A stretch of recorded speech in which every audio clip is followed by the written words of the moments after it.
అన్న నమస్తే, మీ పేరు? కృష్ణ. అన్న, ఇప్పుడు జరుగుతున్న ఎంపీ ఎలక్షన్స్ లో ఇక్కడ ఏ పార్టీ గెలిస్తే బాగుంటుందని మీరు అనుకుంటున్నారు? బీజేపీ పార్టీ గెలిస్తే మంచిగా ఉంటుంది అనుకుంటున్నాం. ఎందుకన్నా బీజేపీ అని ఎందుకు?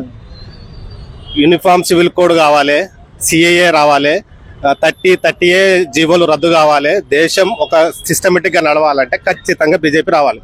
అది కూడా మెజారిటీ సీటు రావాలి, 400 పైన రావాలి. వస్తేనే ఇవన్నీ సాధ్యమవుతాయి. దాని గురించి బీజేపీ రావాలి.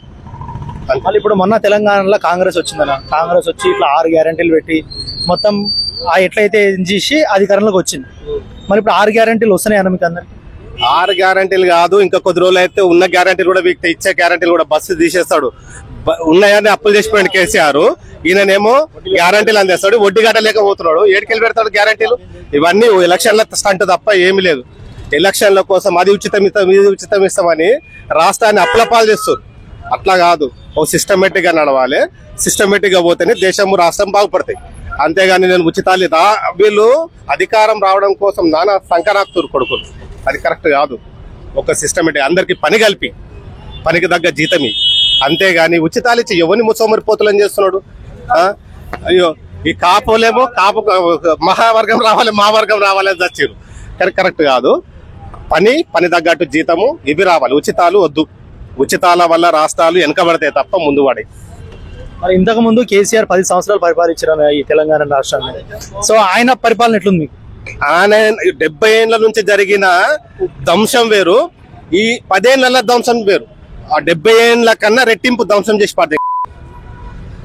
100 ఎకరాలు ఉన్నోనికి రైతు బంధు ఇవ్వడం ఏంది భయ్య? 100 ఎకరాలు వాడే వీని కొంటాడు, వానికి వీడు రైతు బంధు ఇవ్వడం ఏంది? రైతు బంధు మేకలు ఇచ్చిండు, బర్రెలు గొర్రెలు ఇచ్చిండు. ఎవరికి ఇచ్చిండు? ఈయన యాదవ్. ఈ సిటీలో అయితే 2 అంతస్తుల బిల్డింగ్ ఉంది. ఈయనకు గొర్రెలు ఇచ్చిన పోయి గొర్రెలు మేపుకుంటాడా?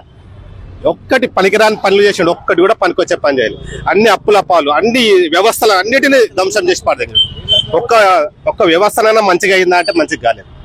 అలాంటి వాడు వస్తే మళ్ళా రాష్ట్రం కాదు, ఇక మొత్తం ఇప్పుడు 7 లక్షల కోట్లు ఏమైంది. వాడు మళ్ళా కూడా వస్తే ఇంకా 10 లక్షల కోట్లు అప్పు చేసి పెడతాడు. అంత దరిద్రమైన పాలన అది. హస్బెండ్ పాలన రావద్దు అసలు. సో ఇప్పుడు మళ్ళా పక్క బీజేపీ గెలవాలంటారు? బీజేపీ గెలవడం కాదు భయ, మెజార్టీ సీటు రావాలి. జీవోలన్నీ పాస్ కావాలి. ఇవి కావాలంటే మెజార్టీ సీట్లు వస్తేనే దేశం ఒక సెటరైట్ అవుతుంది.